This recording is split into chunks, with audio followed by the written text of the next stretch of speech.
Hello बच्चों।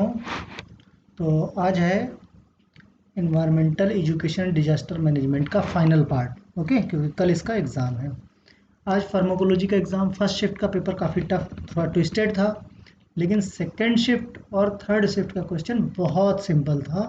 मतलब सारे के सारे, अगर कोई कहे तो कहे सर आपका चैनल उठा के ही उन्होंने पूरा पूरा एज इट इज़ उठा के बना दिया है, सारे क्वेश्चन फंस गए लगभग 100%।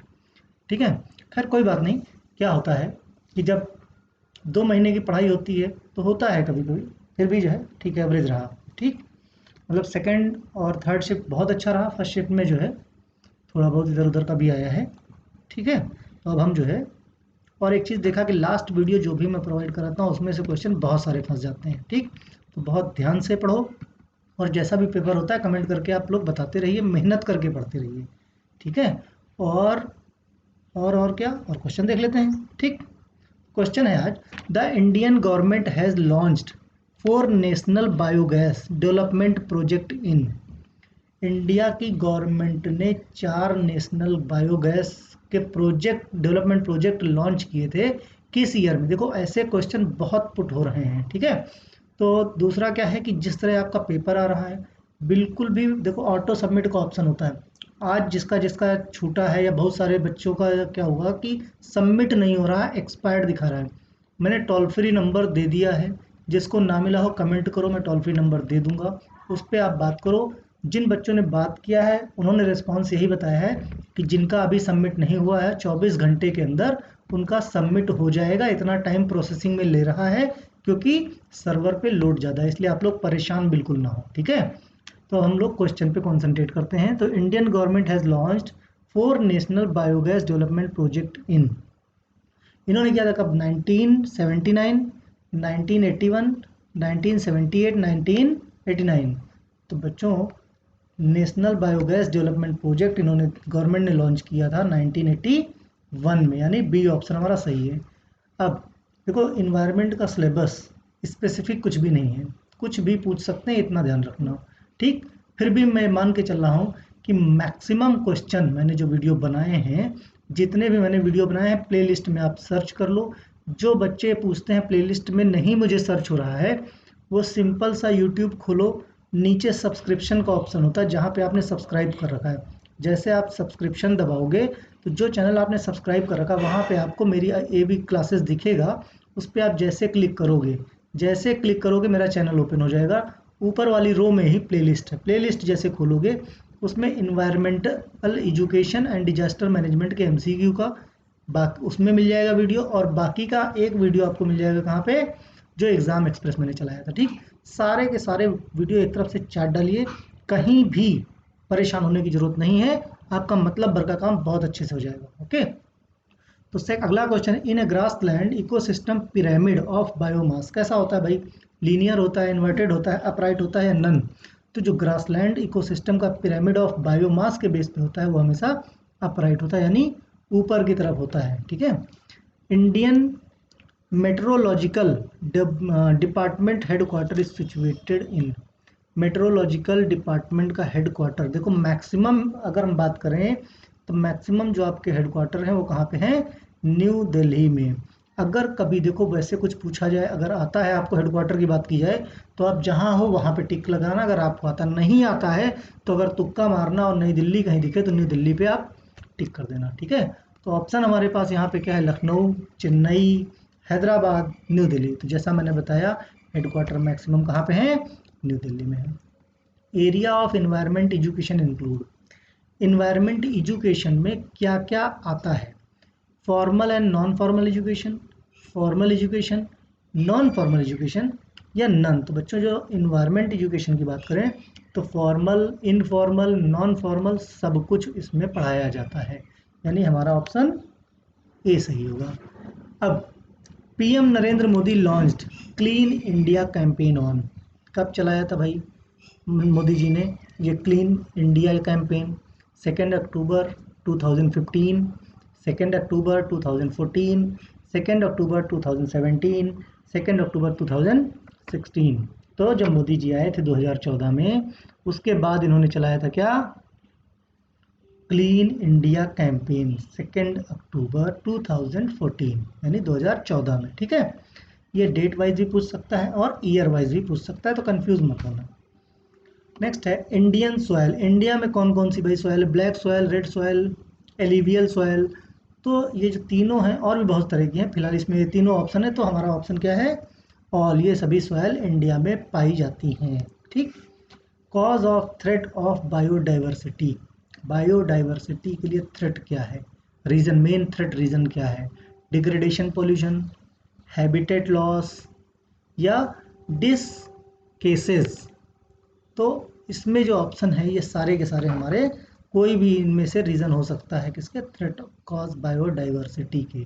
ठीक। तो देखो सभी ऑप्शन देखो, हैबिटेट लॉस, डिग्रेडेशन, पॉल्यूशन और डिस्केसेस, जितने भी ऑप्शन है, ऑप्शन जरूर ध्यान रखना। देखो क्वेश्चन जब ट्विस्ट होता है तो उसमें यही होता है, थोड़ा सा क्वेश्चन को घुमा देते हैं और एक ऑप्शन ये वाला रख देते हैं और बाकी के 3 ऑप्शन दूसरे हो गए, तो वहीं पे आप लोग घूम जाते हो। तो घूमना नहीं है, चीज़ों को संभाल के देखना है। ठीक है। Wild life week is celebrated on. Wild life week कब सेलिब्रेट होता है? 15 October to 21 October, 1 June to 7 June, 2 October to 8 October या 15 जून टू 17 जून। बच्चों जो वाइल्ड लाइफ वीक होता है ये 2 अक्टूबर से 8 अक्टूबर है। कहीं कहीं पे किसी किसी बुक में 1 अक्टूबर से 7 अक्टूबर तक भी दिया है, कुछ बुक में 2 अक्टूबर से 8 अक्टूबर तक दिया है। तो जैसा एग्जाम में आता है उसी के नियर अबाउट आप लोग टिक कर सकते हो। तो ये मत पूछना कि दोनों आ गए, तो दोनों बिल्कुल नहीं आएंगे। ठीक। तो हमारा सी ऑप्शन सही। Cause of environmental degradation. Environmental degradation के कॉज क्या हैं? तो जाहिर सी बात है, देखो इन्वायरमेंट का क्वेश्चन जब देना तो थोड़ा सा आईक्यू का इस्तेमाल, मतलब रीजनिंग बेस्ड क्वेश्चन काफ़ी कुछ सही हो जाते हैं। जैसे इस बार डीएसबीएम का क्वेश्चन पेपर जब आया था तो काफ़ी क्वेश्चन पढ़ाए थे और कुछ क्वेश्चन रीजनिंग बेस्ड थे। अगर आप ये मान के चलो कि मैं फार्मेसी में बैठा हूँ तो बहुत सारे क्वेश्चन आपके सॉल्व होते। ठीक उसी तरह से इन्वायरमेंट के बारे में देखो, हम लोग बचपन से पढ़ते आ रहे हैं, तो बहुत सारे ऐसे क्वेश्चन आ जाएंगे जो आप अपना खुद का दिमाग लगा के सही कर सकते हो। तो इन चीज़ों का ध्यान रखना। Cause of environmental degradation, environmental hazard, environmental pollution, environmental disaster या ऑल। देखो मैं ऑल कहीं सी पे लिख देता हूँ, कहीं ए पोजीशन पे, कहीं बी पोजीशन। ऑल मतलब फिर ये तीनों सही हैं। ठीक है। ये किसी पोजीशन पे कंफ्यूज होने की जरूरत नहीं है, यानी कि हमारे सारे के सारे ऑप्शन क्या हैं? इन्वायरमेंटल डिग्रेडेशन के लिए रिस्पॉन्सिबल हैं। अब नेक्स्ट क्या है हमारा? वेंगरी मथाई को नोबेल प्राइज़ दिया गया था। लेडी हैं वेंगरी मथाई जिनको नोबेल प्राइज़ विनर हैं। किस फील्ड के लिए? Environment protection was related. किस तरह का इन्होंने क्या किया था? चिपको मूवमेंट। चिपको मूवमेंट तो भाई उन्होंने दिया था, किसने? बहुगुणा जी ने दिया था, है ना। एपिको मूवमेंट पढ़ा नहीं मैंने भी। ग्रीन अकाउंटिंग, ठीक है। ग्रीन बेल्ट मूवमेंट तो वेंगरी मथाई जी ने को नोबेल प्राइज़ मिला था किसके लिए? एनवायरमेंट प्रोटेक्शन के लिए। इन्होंने ग्रीन बेल्ट के नाम से एक मूवमेंट चलाया था, ग्रीन बेल्ट मूवमेंट, मतलब ग्रीनरी प्लांटेशन को लेके इन्होंने क्या कराया था? मुहिम चलाया था। मीन्स जो है प्लांटेशन, जो डिफॉरेस्टेशन वगैरह होते हैं, ये बहुत काफ़ी पहले। तो इनको इस बात के लिए क्या दिया गया था? Nobel prize. याद रखना वेंगरी मथाई जी थी। ठीक है। तो नेक्स्ट है हमारा इको मार्क। मैंने पहले भी बताया है इको मार्क क्या है ना। तो स्टार्टेड इन 1991 इन इंडिया। ठीक है। इस certification mark for environment friendly product Indian India provided by bureau of India. तो इनमें ये सारे के सारे ऑप्शन क्या है? इको मार्क के लिए परफेक्ट। 1991 से स्टार्ट हुआ इको मार्क का सिस्टम। इको मार्क जिस प्रोडक्ट के ऊपर ई कलर का, ग्रीन कलर का मार्क लगा रहता है, इट मीन्स कि ये प्रोडक्ट इन्वायरमेंट फ्रेंडली है। ठीक है। तो हमारे सारे ऑप्शन सही। The theme of world environment day of 5 June 2021 will be. देखो हर साल 5 जून 2021 हो, चाहे 2020 हो, चाहे 2019 हो, चाहे 2018 हो, इन्वायरमेंट डे मनाया जाता है। तो हर चीज़ का एक थीम होता है। ठीक। तो ये थीम 5 जून 2021 को कौन सी थीम थी इस बार? इकोसिस्टम सेंसिटिविटी, इकोसिस्टम डाइवर्सिटी या इकोसिस्टम पॉल्यूशन। तो इस बार डी ऑप्शन जो इकोसिस्टम रीस्टोरेशन, इकोसिस्टम को रीस्टोर करके रखना, मींस इकोसिस्टम रीस्टोरेशन इस बार का क्या था? इन्वायरमेंट डे का थीम था, यानी हमारा डी ऑप्शन सही है। World forestry day is celebrated on. World forestry day किस दिन सेलिब्रेट किया जाता है? 5 जून, 21 मार्च, 22 मार्च या 16 सितंबर। तो बच्चों जो वर्ल्ड फॉरेस्ट्री डे है वो 21 ऑफ मार्च को सेलिब्रेट किया था। ये डेट्स याद रखना। ठीक। Development activity on the hydrosphere cause water pollution, soil pollution, air pollution, soil erosion. तो अब बात किया कि अरे हाइड्रोस्फीयर इट मीन्स हाइड्रो मतलब वाटर, ठीक, यानी वाटर की बात की जाए। Development activity on the hydrosphere, अगर हाइड्रो पानी पे अगर कोई डेवलपमेंट एक्टिविटी की जाएगी तो क्या करेगा, कॉज वाटर पोल्यूशन कॉज करेगा, ठीक। Species restricted to be present in one region और कॉल्ड, अगर स्पीसीज को मीन्स कोई भी चीज़ है अगर एक ही रीजन में स्ट्रिक्ट करके रोक दिया जाए तो उसको क्या बोलेंगे, endemic, edge species, endangered species या की स्टोन, तो उसको बोलते हैं हम इंडेमिक। इंडेमिक स्पीसीज एक ही एरिया में, अगर यही हर एरिया में मिलने लगे दैट मीन्स एंडेमिक, ठीक। जैसे अभी क्या आया था, कोविड-19 का वायरस आया था, तो कैसा था वो, ये पैंडेमिक डिजीज थी, है ना, सभी जगह स्प्रेड आउट हुई, इसका वायरस सब जगह मिल रहा था। Basic requirement of human beings are provided by, basic requirement of human being provided by, क्या है भाई, इंडस्ट्रियलाइजेशन, एग्रीकल्चर, नेचर, अर्बनाइजेशन। तो एक ह्यूमन बींग को बेसिकली सबसे पहले क्या चाहिए, देखो पहले तो जीवन चाहिए और जीवन के लिए नेचर चाहिए। अगर आप जीवित हैं, बचे हुए हैं, तो इंडस्ट्रियलाइजेशन, एग्रीकल्चर, अर्बनाइजेशन आगे के प्रोसीजर। लेकिन अगर बेसिक रिक्वायरमेंट की बात की जाए तो बेसिक रिक्वायरमेंट एक शुद्ध नेचर चाहिए, यानी सी ऑप्शन सही है। Environment is the life support system that includes, environment क्या है, एक लाइफ सपोर्ट सिस्टम है, इसमें क्या क्या आता है इन्वायरमेंट में, एयर भी आता है, वाटर भी आता है और लैंड भी आता है, यानी हमारे ये तीनों ऑप्शन सही हैं, यानी ऑल ऑफ द अबव कह लो या ऑल ऑफ द ऑप्शंस कह लो, ठीक है। यानी एयर, लैंड, वाटर सारे के सारे क्या हैं, लाइफ सपोर्ट सिस्टम है, ठीक। Which among the following is the climatic factor, अब इनमें से क्लाइमेटिक फैक्टर कौन से हैं, मेरे ख्याल प्रेशर, ह्यूमिडिटी, टेम्परेचर सारे ही हैं फैक्टर, है ना। ह्यूमिडिटी भी होती है क्लाइमेट में, प्रेशर भी होता है, एयर प्रेशर आता है, टेम्परेचर भी घटता बढ़ता रहता है, तो ये सारे फैक्टर्स क्या हैं, क्लाइमेटिक फैक्टर्स हैं, यानी ऑल ऑफ द अबव। तो इसीलिए देखो जरूरी नहीं कि चीज़ें आपको किताब में मिले, क्वेश्चन सारे के सारे बुक में मिल जाएंगे, नो डाउट। मैं एक बात बता रहा हूँ कि आप अपना लॉजिक भी लगा सकते हो, नहीं पढ़ा आपने तो क्लाइमेटिक फैक्टर की अगर बात करें, जाहिर सी बात ह्यूमिडिटी, भाई जाहिर सी बात कितनी ह्यूमिडिटी आजकल होती है, बारिश हो जाए फिर धूप निकल जाए, ह्यूमिडिटी ह्यूमिडिटी, टेम्परेचर कितना बढ़ जाता है, समझ लो। अब जैसे फ्लाइट में आप जा रहे हो, एटमॉस्फेयर के अंदर ऊपर क्या कितना प्रेशर आता रहता है ना, तो जिससे क्या कान पे दबाव पड़ने लगता है। तो लॉजिकली आप लॉजिक के साथ जो है इसके क्वेश्चन सॉल्व कर सकते हो। The adverse effect of modern agriculture is, modern agriculture के एडवर्स इफेक्ट क्या है, water pollution, water logging, soil degradation या ऑल। तो बच्चों देखो बेसिकली होता है क्या, एडवर्स इफेक्ट मॉडर्न एग्रीकल्चर के क्या होते हैं, सॉइल डिग्रेडेशन, जो मेन होता है वो क्या है हमारा, सॉइल डिग्रेडेशन। क्यों होता है, क्योंकि मॉडर्न एग्रीकल्चर में क्या है, आप क्या है, फसल की पैदावार केवल बढ़ाई जाती है, और फसल की पैदावार बढ़ाई जाएगी तो क्या होगा, अर्थ का न्यूट्रिशन सबसे ज़्यादा चला जाता है, सॉइल डिग्रेड होने लगती है, ठीक। तो सबसे ज़्यादा वैसे वाटर पोल्यूशन, वाटर लॉगिंग ये सारे हो सकते हैं, लेकिन बेसिकली हमारा क्या है, soil degradation, okay. What would you do to prevent the environment damage, आप क्या कर सकते हो इन्वायरमेंट को जो है डैमेज होने से बचाने के लिए। जाहिर सी बात है प्लांटेशन किया जाता है, यानी प्लांट ट्रीज, हॉल्ट डिफॉरेस्टेशन, जंगलों को कटने से बचाया जा सकता है, जैसे चिपको मूवमेंट चलाया गया था सुंदरलाल बहुगुणा जी के द्वारा। कंट्रोल पोल्यूशन, पोल्यूशन को कंट्रोल किया जा सकता है, यानी कि अगर बात की जाए तो आप क्या क्या कर सकते हो, पेड़ लगा सकते हो, जंगल कटने से रोक सकते हो, वो पॉल्यूशन को कंट्रोल किया जा सकता है, नहीं हमारा डी ऑप्शन सही है। Which of the following is the most environment friendly agriculture practice, कौन सी इनमें से प्रैक्टिस जो है सबसे ज़्यादा इन्वायरमेंट फ्रेंडली है, मीन्स जिससे सबसे कम नुकसान होता है इन्वायरमेंट को। यूजिंग केमिकल फर्टिलाइजर, अगर किसी तरह केमिकल यूज़ किया जाएगा तो इन्वायरमेंट को नुकसान है, इन्वायरमेंट को नुकसान है, जो फसल बोई जाएगी उसको नुकसान है। यूजिंग इंसेक्टिसाइड, इससे भी आपको क्या है, इनका भी डिग्रेडेशन होता है एनवायरनमेंट में, पॉल्यूशन कॉज करते हैं, ये सॉइल पॉल्यूशन कॉज करते हैं ना। ऑर्गेनिक फार्मिंग, यस, आजकल क्या है बेसिकली फोकस किया जा रहा है किस पे, ऑर्गेनिक फार्मिंग में।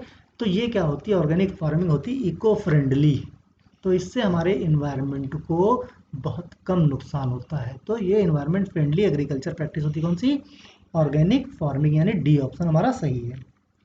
ए herbivores is also known as, जो घास खाते हैं, हर्बीवोर्स है ना, producer, second order consumer, first order consumer, third order consumer, तो इनको क्या बोलते हैं आप, हर्बीवोर्स क्या हो सकते हैं, first order consumer, obviously first order consumer होते हैं ना, क्योंकि ये सीधा क्या है, प्रोड्यूसर से लेते हैं ना, प्रोड्यूसर को खाते हैं, तो कैसे हुए, फर्स्ट ऑर्डर हो गए। The product of photosynthesis is, क्या होगा भाई, देखो कार्बन डाइऑक्साइड भी यूज होती है, इनटेक करता है, वाटर भी लिया जाता है, क्लोरोफिल भी होती है यूज, और ऑक्सीजन भी होती है, ऑक्सीजन निकलती है, कार्बन डाइऑक्साइड लिया जाता है, ठीक। अब देखो बात क्या है, प्रोडक्ट, रिएक्शन होने के बाद जो चीज बनती है उसको क्या बोलते हैं, प्रोडक्ट, ठीक। तो कार्बन डाइऑक्साइड और वाटर मिलके क्लोरोफिल जब फोटोसिंथेसिस होती है सनलाइट के प्रेजेंस में, तो क्या निकलता है, ऑक्सीजन, यानी प्रोडक्ट हमारा क्या हुआ, ऑक्सीजन यानी O2। Which of these organism has a diet consisting only of plant matter, बताओ भाई, which of organism has diet consisting only plant matter, plant matter को ही केवल खाते हैं, ओमनीवोर्स, कार्निवोर्स, इंसेक्टिवोर्स या हर्बीवोर्स, जो केवल प्लांट मैटर्स, इसको जो प्लांट को ही खाते हैं वो क्या होंगे हमारे, हर्बीवोर्स, है ना।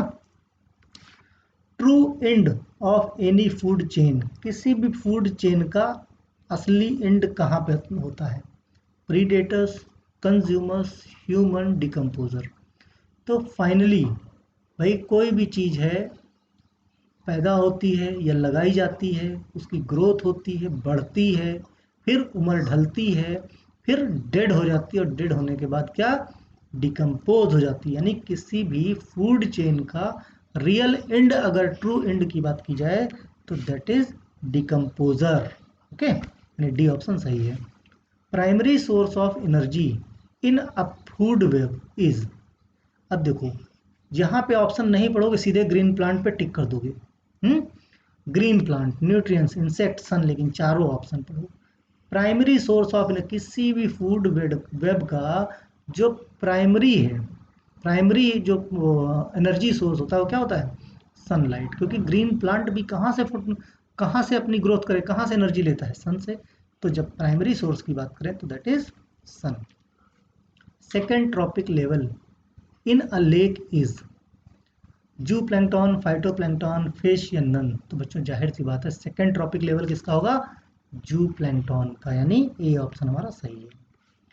Which of the following is an example of man made ecosystem, देखो जो बाकी के वीडियोस बहुत ध्यान से हैं, ट्रोपोस्फीयर, स्ट्रेटोस्फीयर, ओजोन लेवल, सारे वीडियोस में सब कुछ दिया गया है डिटेल में, इसलिए सारे वीडियो अच्छे से देखना। फिर बोलता हूँ जिसको नहीं मिलती है प्लेलिस्ट, यूट्यूब खोलो, नीचे सब्सक्रिप्शन का ऑप्शन होता है आपके बॉटम साइड में, फ़ोन में देखो, जैसे ही दिखेगा जो जितने चैनल आपने सब्सक्राइब किए हैं ऊपर की तरफ आपको दिख जाएगा, उस चैनल पे आप क्लिक करो, मेरी फ़ोटो लगी होगी उस पर आप क्लिक करो, जैसे ही मेरा चैनल खुलेगा ऊपर वाली लाइन में ही प्लेलिस्ट दिख जाएगी, उसमें आप जाइए।